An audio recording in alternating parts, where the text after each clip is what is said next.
Hello everyone, it's বিটি again. চলে এলাম আবার কুকিং উইথ বিটি নিয়ে। আজকে বানাবো শিমুল ফুলের ভর্তা। বাংলাদেশের প্রায় সব অংশেই শিমুল ফুলের দেখা মেলে।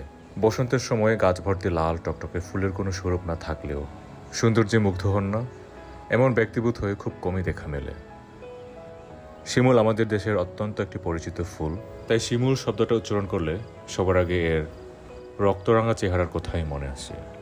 আর এটার প্লাস পয়েন্ট হচ্ছে আমাদের চিটাগাং হিলটেক্সের মানুষজন কিন্তু এই শিমুল ফুলটাকে খেতে খুবই ভালোবাসে। গাছ থেকে পড়ে যাওয়া শিমুল ফুল কুড়িয়ে এনে এভাবে রৌদ্রে শুকানো হয়। ভালো মতন যখন শুকিয়ে যায় তখন এটাকে বিভিন্নভাবে রান্না করা হয়। নাপ্পি এবং মরিচের সাথে লাকসুক করা হয়, বিভিন্ন সবজির সাথে একসাথে মিক্স করে রান্না করা হয়, ইভেন ভাজি করেও খাওয়া যায় এই শিমুল ফুল। আমি আজকে বানাবো শিমুল ফুলের লাকসুক। এই শিমুল ফুলটাকে আমাদের ভাষায় বলা হয় ফুনচং পার।